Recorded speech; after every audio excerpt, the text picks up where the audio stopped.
Hi everyone, thank you for joining this workshop with Steve Thompson. Steve co-runs the Charity Entrepreneurship Incubation Program at Charity Entrepreneurship, which is a part of Ambitious Impact. And in the last 5 years, they launched over 40 new nonprofits. Many are over 10 or even 20 times as cost-effective as EAGxVirtual top charities. Steve also is a serial founder himself and was previously a leadership development consultant. So today, Steve is going to host a workshop about starting your own EA project, what it takes and who it takes. So, Steve. Much. Welcome everybody. Very, very happy you're here. Always a bit strange doing these sessions. I can't see you. I have no idea what's going on your side, but like really looking forward to getting stuck into this. As Sasha said, my name's Steve. I work for Ambitious Impact and I co-run the program itself. And our mission is for more high impact charities to exist in the world. We think that this is one of the most effective ways you can, reduce suffering and save lives. And we are 50% a research organization and 50% an incubation organization. So we have a research team and they spend the whole year looking for 3 to 5 absolutely banging new charity ideas that if they were to exist would in expectation be, highly, highly impactful, highly effective. And then we present those ideas to the world. We attract people onto our program. They come in, it's a kind of 3-month-ish program. We train them up. We give them the ideas and they kind of figure out who they want to co-found with from the cohort. And then we organize funding for them and then they go off into the world and launch. And I'll give you one example of one of the organizations that we launched. A few years ago, our research team discovered that lead poisoning was killing 902,000 children a year. It's costing the world economy $1 trillion and was getting a measly $11 million in funding each year. So here we have a truly horrific problem, totally neglected, almost nobody working on it really. And so we put out this idea to the world and we attracted 2 young people, Lucia and Jack, neither of who had any experience in lead or poisoning or lobbying governments. But they came on our program, we gave them the idea, they joined forces, and they, within 3 months of finishing the program, they had managed to lobby the Malawian government to get lead off the shelves or out of the paint that's on the shelves in the country. And we think that last year, our best estimate is 215,000 children didn't go to hospital in Malawi as a result of that work. And they've subsequently kind of expanded to 14 more countries. And external estimate is that 46.6 million fewer children have been exposed to lead in the 3 or 4 years 3 years or so that they've been running. And this puts their cost effectiveness at like $5 or something, which just is extraordinarily cost effective. And the reason I want to share this with you at the very start is that when you're thinking about trying to launch a high impact idea or project or charity or whatever, I think the number one thing that I want to tell you, and because I speak to so many people and they have a project and they tell me about their project. And the number one thing I always look at is how ambitious is this? Is this something, like given the size of the problems in the world, is this something that could really move the dial? And a lot of us feel, myself included, that, oh, maybe I'll start off with something a bit smaller, a little bit less ambitious because it's more realistic or something. But the weird thing about the way the world seems to be, having launched a bunch of these organizations now, is that it seems as if actually it's not harder to do something that's much more ambitious. Because if you're going after something that's truly horrendous, large problem, and you've got a very good solution to it, it's going to be much easier to attract funding and talent to an idea that's very, very ambitious. So the first thing I would say to you is aim high, okay? So I'll reinforce that as we go through the rest of the talk. So yeah, as we said, we've launched about 40 organizations now. Our best guess is that about 40% of these are going to exceed the cost effectiveness of the strongest charities in their fields. So be give well recommended or even more cost effective than that. About 40% are going to be good, but it's very unclear or it's harder to estimate exactly how much impact they're having. And then about 20% will shut down. Likely entrepreneurship attrition rates are 90% of startups in the for-profit world shut down. So we're hitting like 20% of our for-profits are shutting, or our not-for-profits are shutting down. But we think this is actually a really, really positive thing, because essentially we see our projects as being a hypothesis. Hey, is this a way to really move the dial? Let's bring it into existence. And then they go out into the world and sometimes discover, no, it doesn't, it's not quite as effective as we thought. So let's shut it down and let's recycle that money, recycle that talent and direct it somewhere else. So really important to keep that in mind as well. Okay. So the purpose of this quick talk is, what are the ingredients of these kinds of projects, right? We're going to like kick that around. Like, what are the characteristics of really good EA projects? And what I have for you, and we'll share it somehow in the chat or something in a minute, is a whole bunch of resources. Sorry, I'll actually just do this now while I think of it. Sorry, guys, we've thought of this before. Copy. If I put it in the chat in Zoom, is that going to work, Sasha? Do you know?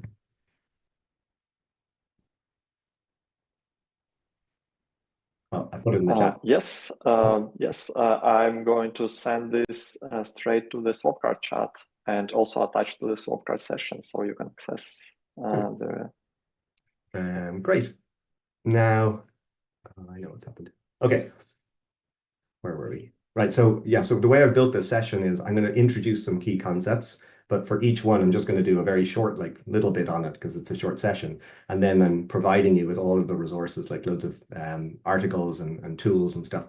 And they're all in that document. So each piece that I'm talking about has an entire either single article about it or a whole set of articles about it in the resources. So hopefully this will be useful to you.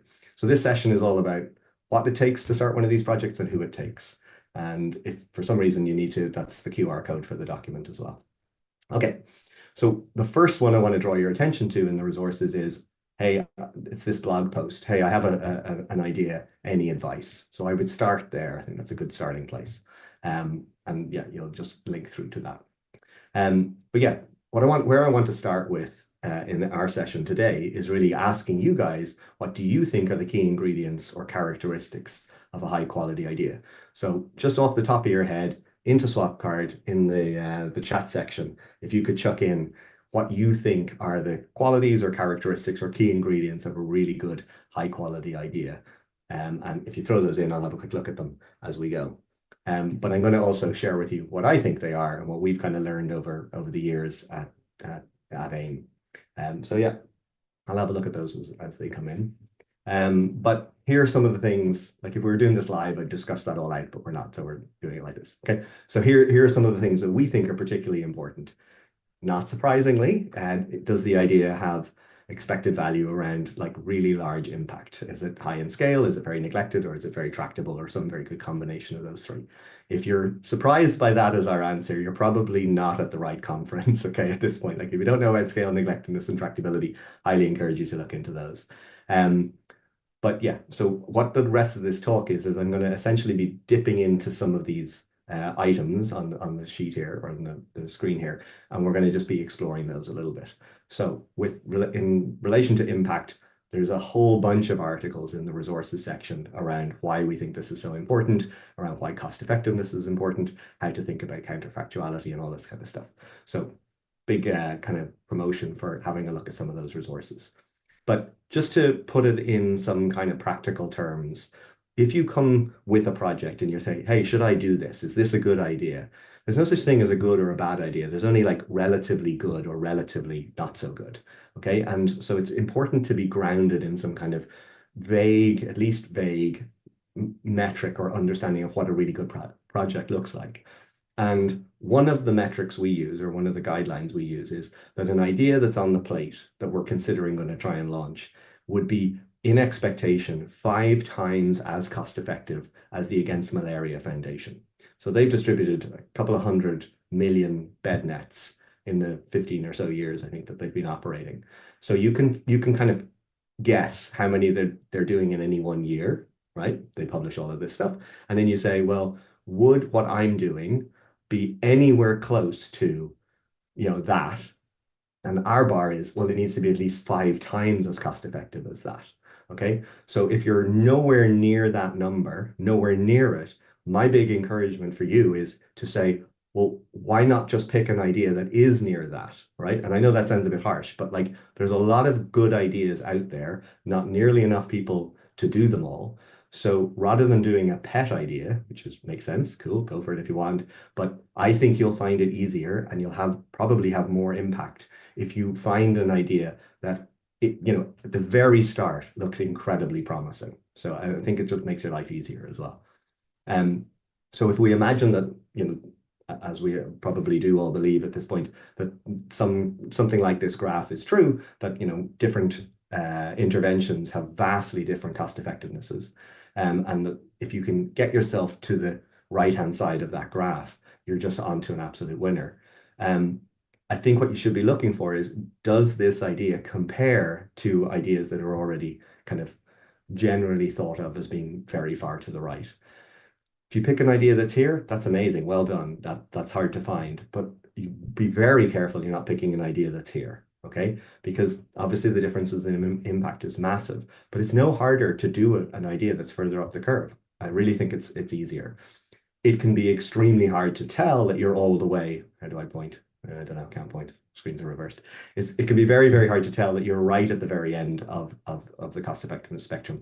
And we think that there's something kind of dangerous about like getting too confident in your cost effectiveness analysis, for example. You're looking for, are we in the category of very, very high impact here? Are we in the tier? Are we in the ballpark of it? And that can be quite hard to assess. And we'll talk about some of the ways that you might be able to do that. So there's a bunch of stuff in the resources page, but yeah, where are you fitting in the paralog? Next thing I want to talk about very briefly is something that, impact and cost effectiveness and scale neglectedness and tractability, they're very commonly spoken about in EA circles. But something that's less commonly spoken about, and we think it's very important, is limiting factor. So let's have a look at that for a moment.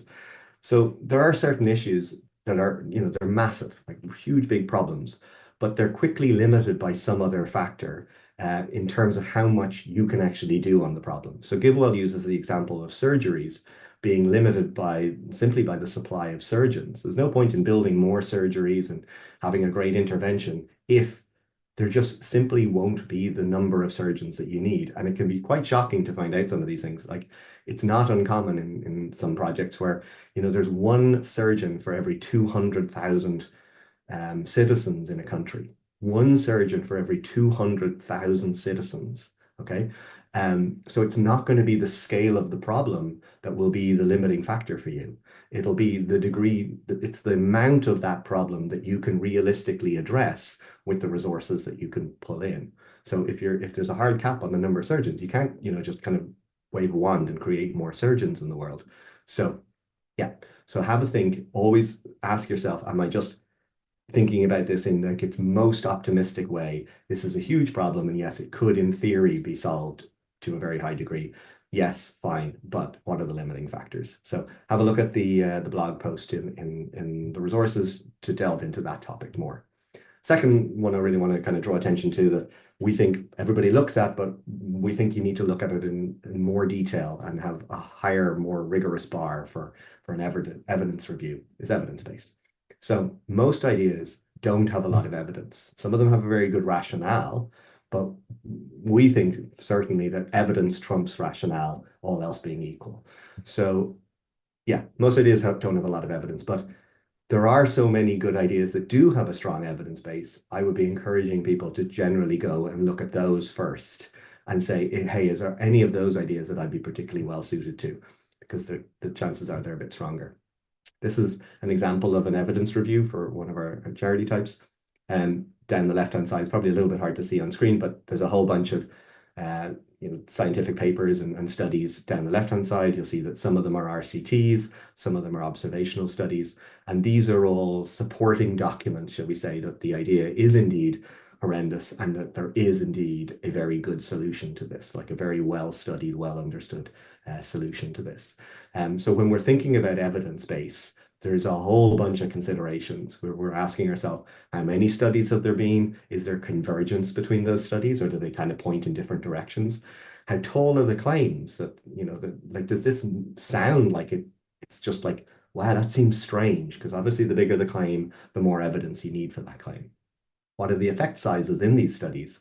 When were they done? Like if they're very long ago, or maybe they're not as relevant anymore. What design were they? Like an RCT, a randomized controlled trial, is likely more solid than, say, expert opinions. So if you look the big triangle there, this is the pyramid of evidence from how, when we think about science from a kind of meta point of view, which parts of science or which types of studies are better, basically, are more robust, more sound. And you see at the bottom, it's expert opinions, and at the top, it's systematic reviews.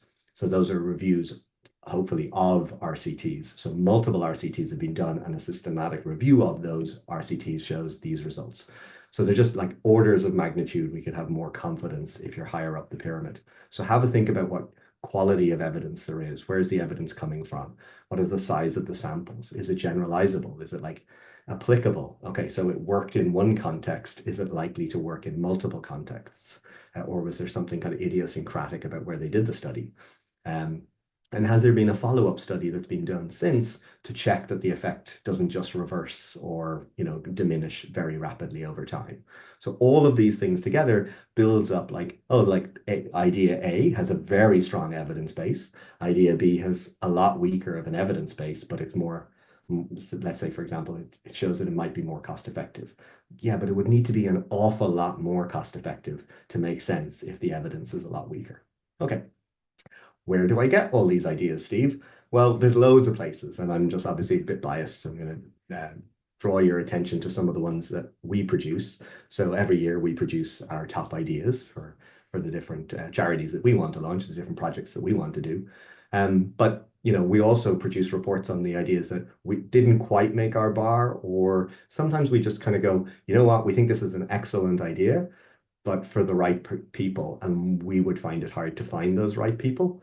So you might look at those ideas and goes, hey, I'm the right person. I have a background in that, or that connects really well with my values or something. So have a look at the ideas that we've also considered.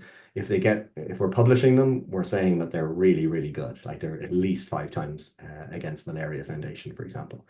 So that's one source. But also just look at what the ideas are about. Look at them thematically. Look at them through different lenses and go, oh, okay, this is what AIM think is a good way to go about this. So you can actually learn just how to go about thinking about these ideas just by reading some of these reports.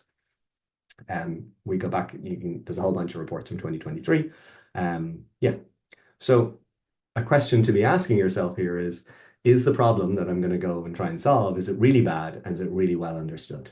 Okay, so if it's not, you know, then are the solutions really, really good, and are they really well understood? So very often you have a bad problem that's well understood, that's not too hard to find, and then there's a solution that looks very promising, but there isn't a huge amount of evidence for it, or there isn't a huge amount of examples of people trying it and it working. Okay, so it's good to calibrate to what should be our kind of a bar for what good looks like here. And then if not, why not find a problem solution combo that does look more promising? As I said, some of the reports is one place to start. Obviously, there's more on this in the articles. But another place to have a look is go onto Rethink's website, for example. They have a search function on their website, and you can just search for all sorts of like, what are they looking at? What's looking really, really promising there? Have a look at all of the ideas that other organizations are considering, and they publish reports and they publish all sorts of excellent work to say, hey, somebody should solve this problem. It's not our job to solve it. We're the researchers, but somebody should look at this. And you can look at those and go, well, I could pick off a small corner of that problem, or I could go after some aspect of that. And I think that can be super, super useful. Yeah.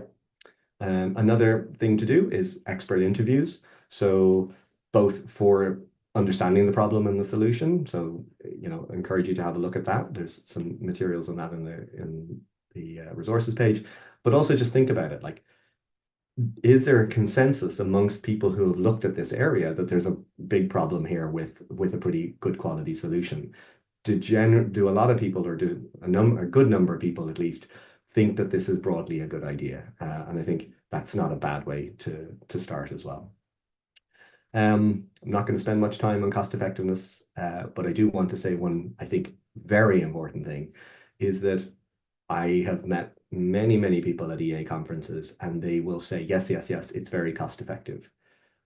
But, and it is cost effective, but it's not cost effective measured against some of the, hyper cost effective examples like the Against Malaria Foundation, like other GiveWell charities, and so on and so forth. So just make sure you're kind of calibrated. So when we say it's highly cost effective, what we really mean is it's comparable to these other things. And there are a lot of ideas out there that seem to have the potential to be as cost effective as them. And LEAP, for example, the example I gave at the beginning, the lead elimination project, we thought they were about $14 per DALI cost effectiveness. And more recently, we've updated towards this being about $5 per DALI, which is, say, 3 times an improvement. Like, it's a 300% improvement in how many people you're helping per dollar. That's an extraordinary change. There's news out very recently that giving cash transfers directly to people is about 3 times more cost effective than we thought it was. So things are generally updating to becoming even, like, not all things obviously, but there are examples where they're going even further. So again, I suppose really what I'm just saying is try and be calibrated to just what's possible, and then see if your idea is close to them. And I'm not saying that everybody has to do hyper cost effective things. I think that's quite kind of limiting, but I think it shouldn't be drastically less cost effective than other options that you could consider and could viably do. There's created a very short article on this. It's in the resources page. And I think it's worth, I think a lot of people think they've, I've come across the whole argument of cost effectiveness. I've read the book. And it just strikes me in conversations that just more time thinking deeply about what it means and why it's so important.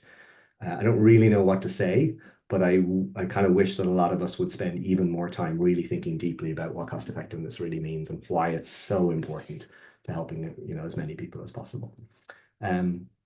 Okay, another consideration that's very often neglected a little bit, I would say, is downside risks. And this is the consideration that your project might not only not work, but it actually might do some harm as well. And it's not uncommon. Like, if you're going to do something that's like pretty dramatic, pretty effective, it's also possible that it could have a lot of unwanted effects. And my co-founder actually put this together for a completely different use case, and I think it's quite an interesting way to look at it. So what this is trying to say is that, let's say you have a new project idea, and you're going to supply X to Y people, and that's going to help a lot. So there's some chance that this will work, right? And sometimes it'll only just work. There's some chance it'll work exceptionally well. But there's also some chance that it might go quite badly and do some damage, right? And that's possible. And what this slide is showing is that in this example, it's just a theoretical thing. Obviously, it's just nominal, is that if it goes badly, it'll go very badly, and it'll cause, almost exactly the same amount of damage as if it goes well, it'll go very well. And because those two expected value calculations are so similar, the expected value of the whole project now is only barely positive. So that's where that vertical green line just to the right of the center, that's trying to indicate that this project would only be just about, in expected value terms, just about positive, because the potential for harm is so great and is only just slightly less in aggregate than the potential for good. So, and this isn't an uncommon situation. Like, we hear about projects all the time, and you're like, that is fantastic if it works. But if it doesn't, it could set the whole area back a few years because it creates all sorts of negative effects. So what to do? How do we think about this? Well, one way to think about it, I think, which is quite kind of conceptually useful, is we can't make the right-hand side much more effective in this little kind of example. It's like, okay, so that's how good it could be if it works. What we can do is we can work really, really hard to come up with mitigations and ways to dial down the expected value, negative value of the risks. So if we do that, do you see where the green line has moved across the screen? Because the net expected value, shall we say, has moved to the right. It's much more positive. So I think this is just a useful frame to have in the back of your mind. So this is about doing like a pre-mortem on the project, a risk analysis, risk mitigations, all these kinds of things. And generally what we see is just not enough time and thought being put into these. And I think like I would be, yeah, I think it would be fair to say that we have moved quite quickly on things in the past, and we could have thought about this ourselves a bit more deeply in a couple of cases for sure. So yeah, good lessons there, I guess. More on that in the resources as well. Very, very important if you're thinking about a new project is that you have a clarity in your mind about a theory of change. This is a 10-minute piece of a workshop.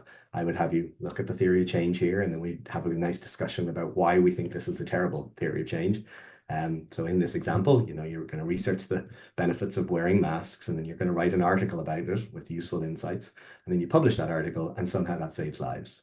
And that is a terrible, terrible theory of change. Not that the idea is terrible, it's just a terrible theory of change. Because there's just these massive leaps between the different chunks. So it doesn't really outline your goal, doesn't explain how your actions will lead to that goal, and it doesn't allow you to test hypotheses and measure progress. So it's just not a very good theory of change. Okay. This is a better one. And we're not going to go into this in detail. This format doesn't make sense, but it's a lot more detailed.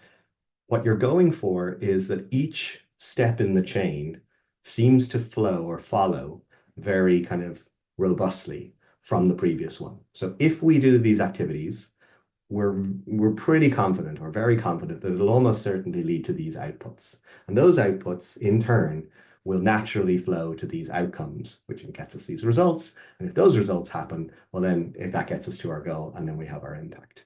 And it's just how logical and reasonable and evidenced are each of those steps in the chain.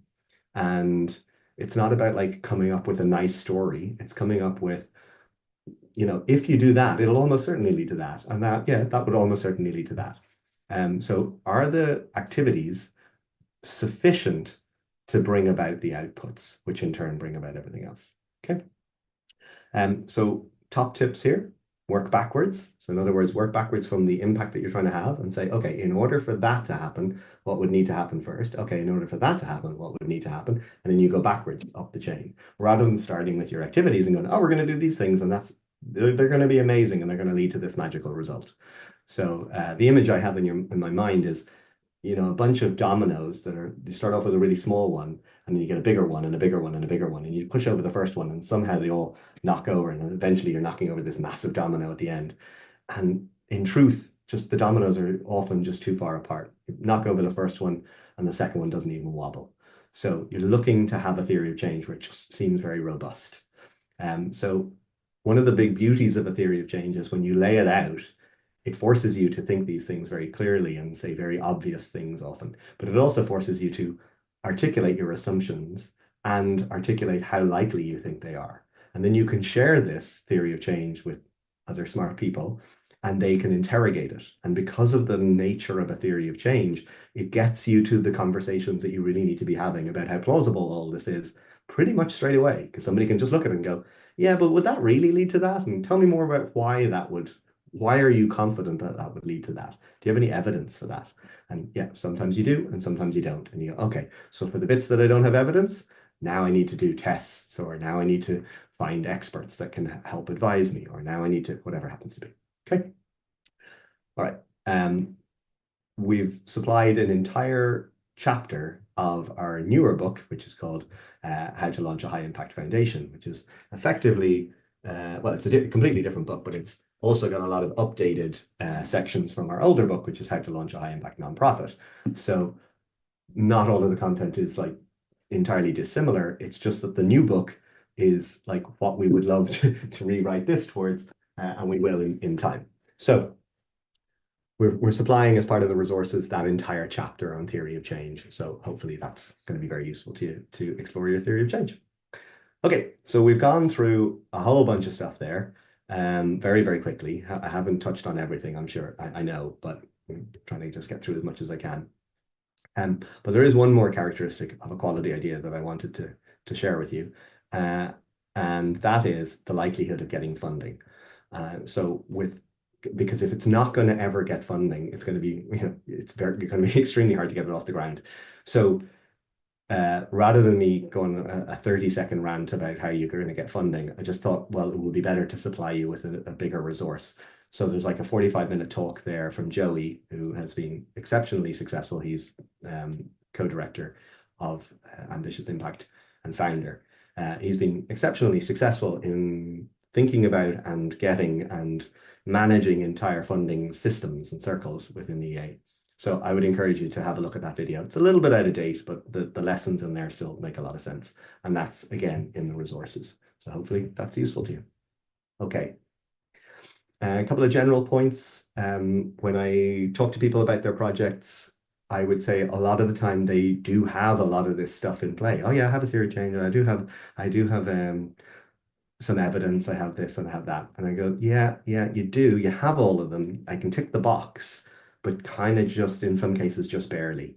So I think sometimes it's just about, again, calibrating to what is the kind of, what do we need those levels of accuracy to be, or what do we need those levels of robustness to be? And so I would encourage you to try and calibrate as best you can. Okay.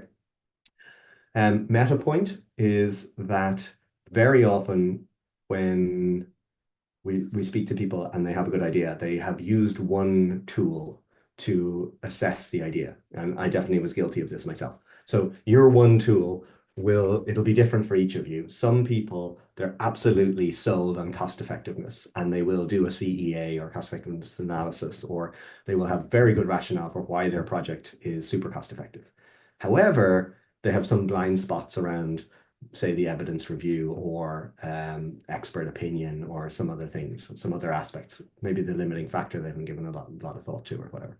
So they're very, very keen on one tool, but what we're really looking for is multi-tool decision making. So when you look at it through the lens of the theory of change, it looks really good. When you look at it through the lens of the evidence review, it looks really good. When you go talk to a bunch of experts who are kind of in that area and interested in it, they're all saying it's really good. And the cost effectiveness analysis looks really good. So my bent, as it were, was always, what do the experts say? So I would go and, like, if I was starting a new project, I would always go and get a bunch of experts to tell me what they think of it, and I kind of navigate my way, because I'm very comfortable talking to people. I'm very comfortable to try and pull out what their opinions are and like pulling on those. But I'm not quite so good at, let's say, like looking deeply into the academic research of something. So I was kind of committing the single tool decision making. And I would encourage you to look to essentially put them all in a big funnel together and say, when I look at it through all of these lenses, does it look pretty good on all of them, as opposed to really good on one of them and kind of weak on a bunch of the rest? Okay. Yeah. And yeah, interestingly, if you do get our book, which I'm very happy to make available, the full book, 50% of the pages in our book are just about decision making, how to make good quality decisions under uncertainty. And the different tools that we suggest you use are laid out in the book. And I've kind of gone through a lot of them, and they're here on screen. These are the kind of tools that we're talking about. So again, yeah, just think of it like a funnel, or all these different vectors converging on confidence. Yeah. So how to find a quality idea?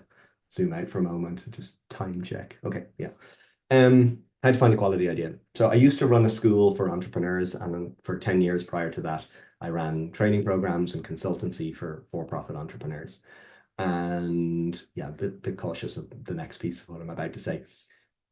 Hopefully you'll take this lightly and as a bit of fun, because that's what it's meant to be. People used to come on our programs all of the time. This is in the for-profit incubator I used to work in. And they would have their idea, they'd be like, hey, look, I've got this beautiful idea, I really, isn't she beautiful? And they'd show me their idea. And then, it could be a business idea, it could be some kind of business idea.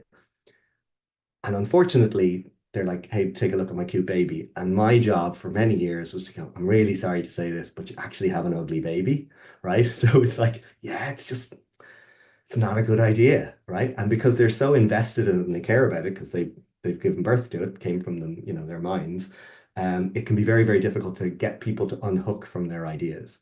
And if you think about what EA is really all about, that impartiality, that like scientific approach to trying to do good, like at a very, base level, it's all about being very open-minded and looking for the thing that will be highest impact and being very skeptical about that.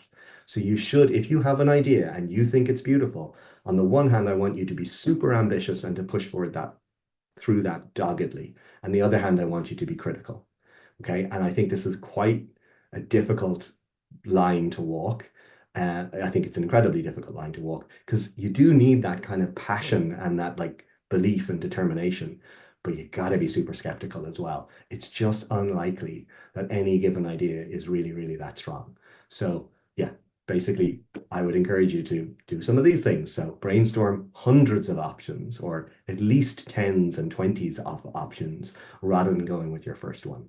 Why? Well, because the likelihood that one of your best ideas happens to be one of the first ideas just seems improbable. Okay, establish criteria for yourself. What do I mean by a really good quality idea? Not does this idea have good qualities? Of course it will. That's why you're in love with your baby. No, but objectively or kind of abstractly, what are the qualities or characteristics of a really good idea? Let me set those out. Let me get like a bar for each of them. Like what does a good evidence review look like? What does a good level of cost effectiveness look like? And then you go looking for ideas and then you compare them to your criteria. How does it score under those criteria? So I'll go into a little bit of detail on this and then we'll get to questions. So I'm going to very briefly talk about how we come up with ideas in AIM, right? How does our research team do it? And it's kind of this. It's brainstorm hundreds of options, establish criteria, do a quick sort, like I'll come into this in a second, then go deeper onto the better ideas, resort, go deeper again, resort, go deeper again, okay? So step one is definitely increase your set, the set of available options of ideas that you're considering. And we would encourage you to do this a lot. I just saw Joey was working on a talk the other day, and I could see the document that he was working in. And most people would come up with 3 or 4 ideas for a new talk. And I just look in the doc, and Joey's come up with like 30 new ideas for a new talk. And this is before he does anything else. And that's just a quick talk, right? So yeah. So we would come up with 200 to 300 ideas. Obviously, that's way too many for an individual, but just this is by analogy. I think it's useful to know. We sort them into kind of themes or verticals. You know, these are all of the ideas for family planning. These are all the, whatever. And then we would kind of rank those ideas within those buckets. So if the line on the left, those 30 or so ideas on the left are all family planning ideas, which are the best ones? Which do we think, just at a gut level, or after 5 minutes of thought or research, which are the ones that are kind of gravitating towards the top? And we do that for each of the verticals, each of the buckets. And then we take all of the best ones across. Oh, okay. We take all of those best ones across and we move them to the next round, get rid of all the rest. It's a brutal, brutal process, okay? And then we take all of those ideas and we push them through a quick, well, what does the quality of evidence look like?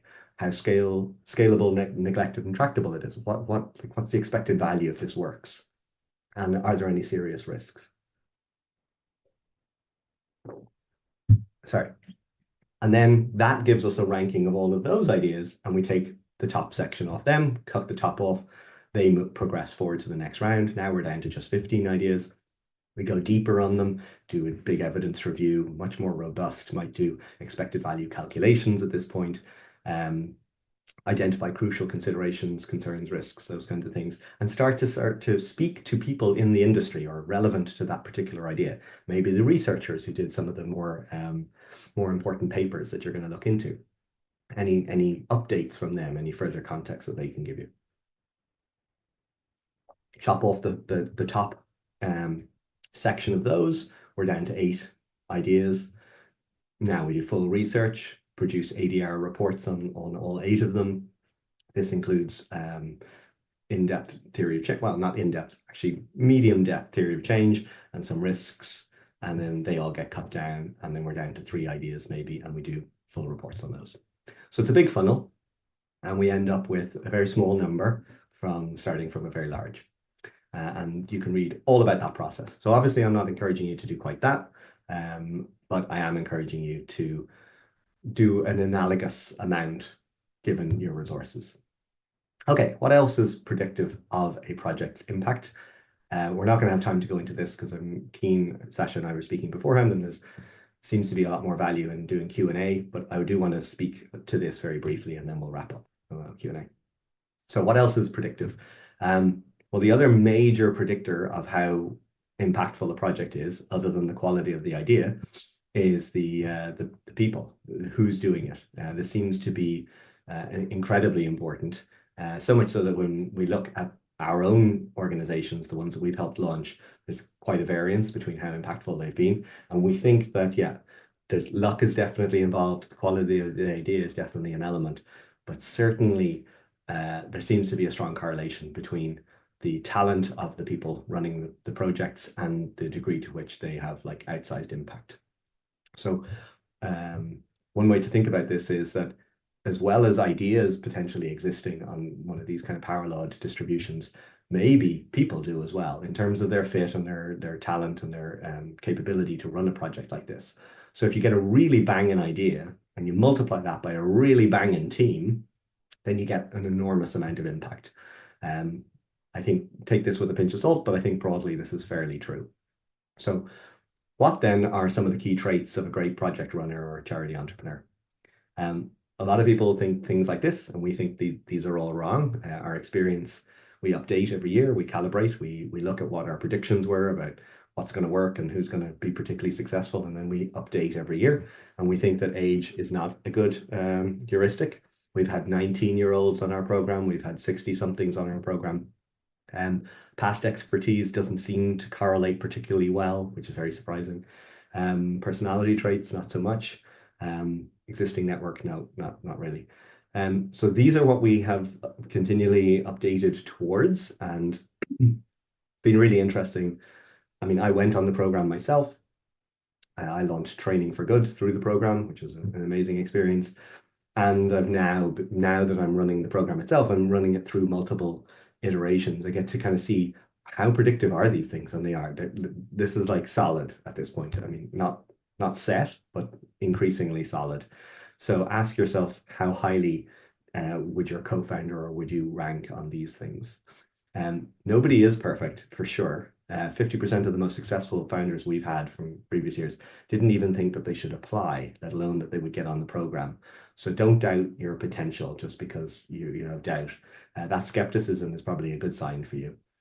Nobody comes on our program ready to start a charity. That's what the program's for. So, you know, don't like have expectations that you can grow and that you can grow into running something like this brilliantly, but not the expectation that you should be able to do it already. Because if you're able to do it already, the only way you would be able to do it already is if you've already done it. And so, yeah, that's just kind of like your ability will always lag slightly behind what the situation is demanding of you. Yeah, and we're very confident in fact 3, the key traits of a successful project runner or founder can be cultivated and trained. Otherwise, we wouldn't run a training organization. So here are some of the people from our program. And all I'm going to do is, I'm not going to spend any more time on this. I would love to, but what I would like you to do is, at least in your head, is out of 10, give yourself a score for ambitious altruism. Out of 10, give yourself a score for results focused, for startup culture fit. Are you able to 80-20 things and move fast? Do you have a good scientific mindset? Doesn't mean that you've like trained in science, but just that you are willing to learn that aspect and become quite skeptical and look at things in a very detailed way. And are you very collaborative? So give yourself a score out of 10 for each of those. So that gives you up to 50. And then you can give yourself a bonus score out of 3 if you have cause area expertise, out of 6 if you have knowledge and context of the beneficiaries and the context into which this idea would be working. I think that's very, very important. And are you cause impartial? I give that an extra couple of points. So, you know, ideally you would then discuss this with a partner or with your significant other or whatever, and this gives you a sense of how well fit you are. However, I think that's a really useful tool and a really good starting point for a conversation with somebody. I also think you should just take our quiz, which is specifically designed, 25 questions designed to give you like a personalized report on how well fit for this kind of thing you are. So couldn't encourage you more to do that. Come with a little video and stuff, and you get some resources afterwards as well. So ce-quiz2023.scoreup.com. Couldn't encourage you more. Okay, it's also a link to it in the resources. After this, in 15 minutes time, I'm going to be going to office hours. So we have some Q&A now for a few minutes, and then we'll do office hours in the next session. So I'll be there for a whole hour. I'm willing to answer any questions you can throw at me. But the last thing I want to say is we'd love to invite, this is a shameless plug for an upcoming event that's similar to this one in a way, and it's our AIM Connect Online. So this is an event we're running on the 5th of December. You're very, very welcome to attend, and we will be sharing all sorts of information about the charities. You'll get to meet a lot of the charities that we've already launched and what the work that they're doing, what they've learned from that work, and what direction things are heading in.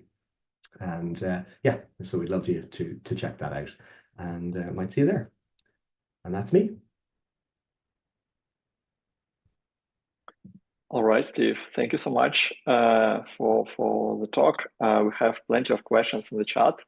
I think we can address at least a few of them. I think there is a common, kind of one of the common topics is people asking about comparing cost effectiveness across different cause areas. So for example, Konstantin asked, how do you think about cost effectiveness analysis of projects that can be easily compared to AMF, like projects in animal welfare or X-risk, for example? Great question, and I misspoke. So I don't mean for you to compare everything to AMF. I mean compare it to some of the highest value projects that have been done in that cause area. So super hard to transfer across cause areas, but if your project doesn't look even remotely as good as something that's kind of deemed pretty good value in animal welfare, well, for animals, then maybe you should have some skepticism around that. But yeah, no, I don't have some clever way to bridge that intellectual divide. But good question. There is another one from Alex. How do you think about the value of meta interventions? Naturally, the problems and solutions are less well understood, but the expected value could be higher. So I launched a meta organization. It's called Training for Good. I work at a meta organization. It's called AIM. So obviously we think meta is better. That's our catchphrase. Meta is better. I think it's a matter of fit, honestly. I do think there's this higher leverage. I think there's a lot more ambiguity typically. So it's harder to know that your project is having the impact that you think it is. I think AIM is in an interesting position where we can kind of use the impact of our organizations to be the cost effectiveness of AIM, because we're very confident, we have very good data that almost none of those organizations would have been launched without us. So that kind of counterfactuality about our impact is pretty solid. I think whenever you're doing a meta project and the things that you're causing in the world themselves are very hard to measure, I think we should be increasingly skeptical then. And you're kind of getting into like concentric circles working outwards of skepticism. And essentially, I suppose in principle, what you're looking for is the projected impact or the expected value, if it's working, to go up so steeply as you go out through those concentric circles that it warrants or overwhelms the lack of evidence. So you're kind of looking for a better ratio of impact to evidence as you have less evidence. That's very familiar. I don't have anything. Yeah, there's actually a question related to that about so Ellie is asking, how do you account for ideas relying on less robust quality of evidence where the range of potential outcomes is massive? This seems particularly acute in AI safety interventions where we have limited empirical observations. Yep. I can see the question, and there was quite a lot in it. Can you say it again or point me to it? Yeah, so it's the most important question right now. How do you account for ideas relying on less robust quality of evidence where the range of potential outcomes is massive? So it's on the top. But how do I account for it? This is super tricky, and I don't think I'm the right person to ask, frankly. Different people in AIM have very different views on this. I have a long answer, which I think is useful, but I don't think we're going to have time for it. But essentially, we don't. Like that, AIM's position is that we don't, as much as other actors in EA, buy into those arguments around like it makes perfect sense to work on long-termist things.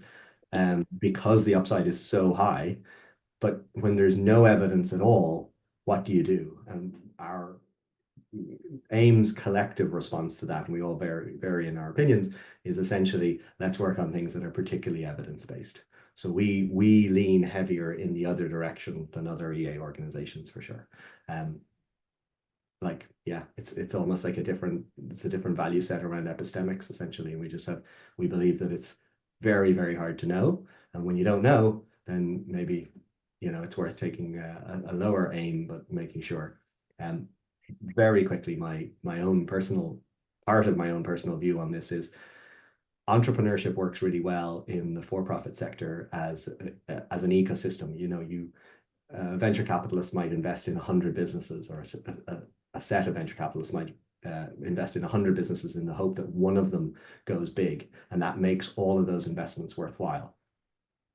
The reason that model works is because there's a feedback loop, so that when the one does start to get traction, they can pile in more resources into that one, and then that's the one that grows and becomes hyper successful. If you don't have the feedback loop, you're investing in 100 organizations and you don't know which one to pile into and to continue investing in. So I think that entrepreneurship, when we're thinking about long-termism, it's not necessarily the right tool to use to make progress there. Well, yeah, perfectly makes sense. So before we wrap up the session, I want to remind everyone that Steve is hosting office hours in 10 minutes, and I'll drop the link in the chat. So if you're interested in continuing the conversation, asking any questions about the incubation program, please join the office hours, and we attached the resources for this workshop to the sessions page, so you can see them under the documents and links. And final quick question, Steve, you mentioned that you would be happy to share the book with the attendees. So should they send you like an email, or is it something we can attach to Swapcard as well? I will do my best to find a way to share it. I probably shouldn't have said that out loud. It's just like forgetting. I'm going to try. All right. Just wanted to check it. Okay. No, I think I'll be able to do it. And the simplest way for me to do that is I will add it to the resources tomorrow. So you don't have to do anything. It'll just be in the resources page tomorrow. Perfect. Thank you so much, Steve. Thanks, everybody.